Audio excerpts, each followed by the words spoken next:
Global summit సమావేశానికి శరవేగంగా ఏర్పాట్లు. రేవంత్ సర్కార్పై బీజేపీ నేతల విమర్శలు. ఇలాంటి టాప్ 10 తెలంగాణ న్యూస్ ఇప్పుడు చూద్దాం.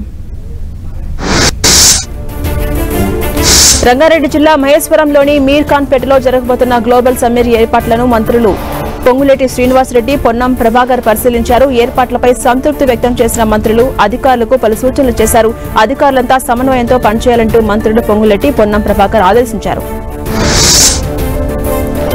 గ్లోబల్ సమ్మిట్ వార్ రూమ్ ను సందర్శించిన మంత్రి తుమ్మల ఏర్పాట్లు, ప్రగతి పనులను సమీక్షించారు. అన్ని విభాగాల వారీగా జరుగుతున్న సమన్వయంతో అధికారులతో మంత్రి చర్చించారు. సమ్మిట్ ను విజయవంతంగా నిర్వహించేందుకు అవసరమైన సూచనలు చేశారు. అన్ని శాఖల సమన్వయంతో సమ్మిట్ ను విజయవంతం చేయాలని అధికారులను ఆదేశించారు. ఇండిగో ఎయిర్లైన్స్ సంక్షోభం కొనసాగుతోంది. గ్లోబల్ సమ్మిట్ పై ఈ ఎఫెక్ట్ ఉండొచ్చన్న ప్రచారం కొనసాగుతోంది. అయితే ఈ గ్లోబల్ సమ్మిట్ కు వచ్చే అతిథులు ప్రత్యామ్నాయ ఏర్పాట్లు చేసుకున్నట్టుగా వార్తలు వస్తున్నాయి. ప్రభుత్వం కూడా ఎలాంటి ఇబ్బందులు లేకుండా ముందస్తుగా చర్యలు తీసుకున్నట్టుగా సమాచారం.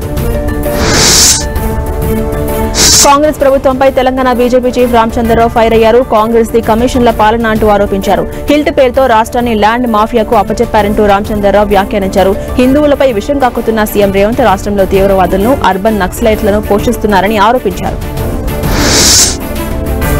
మంత్రి పొన్నం ప్రభాకర్ ని శ్రీ యాక్టర్ సుబలేఖ సుధాకర్ కలిశారు. రవీంద్ర భారతిలో ఏర్పాటు చేస్తున్న దివంగత ఎస్పీ బాలసుబ్రహ్మణ్యం విగ్రహ ఆవిష్కరణ కార్యక్రమానికి రావాల్సిందిగా మంత్రికి ఆహ్వాన పత్రికలు అందజేశారు సీనియర్ నటుడు సుబలేఖ సుధాకర్.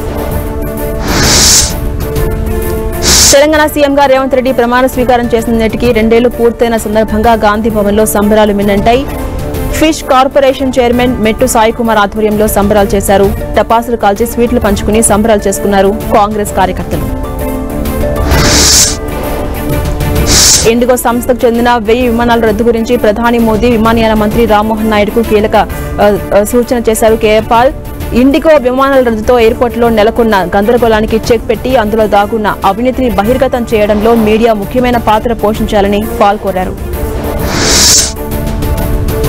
ఇందిరమ్మ చీరల పంపిణీపై మాజీ మంత్రి ఎర్రబెల్లి దయాకర్రావు కీలక వ్యాఖ్యలు చేశారు. చీరల కోసం ప్రభుత్వం 450 కోట్లు అప్పు చేసిందని ఆరోపించారు. 300 చీరలను 1200కు కొనుగోలు చేశారని ఆరోపించారు. ఎర్రబెల్లి చీరల పేరు మీద సీఎం సంబంధించిన మంత్రులు లంచాలు పంచుకున్నారని ఆరోపించారు. పెద్దపల్లి జిల్లా పెద్దంపేట గ్రామ పంచాయతీ ఎన్నికలు నిలిపేయాలంటూ హైకోర్టు ఆదేశాలు జారీ చేసింది. రామగిరి మండలం పెద్దపేట గ్రామ సర్పంచ్ అభ్యర్థిగా చింతపట్ల సుహాసిని నామినేషన్ దాఖలు చేయగా ఎన్నికల అధికారులు ఓటర్ లిస్టులో అభ్యర్థి పేరు లేదని తిరస్కరించారు. దీనిపై వాదనలు విన్న హైకోర్టు నిన్న ఈ ప్రక్రియను నిలిపివేయాలని ఆదేశించింది. వరంగల్ జిల్లా వంజరపల్లి గ్రామంలో సర్పంచ్ ఎన్నిక గందరగోళంగా మారింది. సంగెం మండలంలోని వంజరపల్లి సర్పంచ్ స్థానం ఎస్టీకి కేటాయించారు. అయితే గ్రామంలో ఎస్టీ ఓటర్లు లేకపోవడంతో ఒక్క నామినేషన్ కూడా దాఖలు కాలేదు. దీంతో తమ గ్రామానికి రిజర్వేషన్ మార్చి ఎన్నికలు నిర్వహించాలంటూ గ్రామస్తులు కోరుతున్నారు.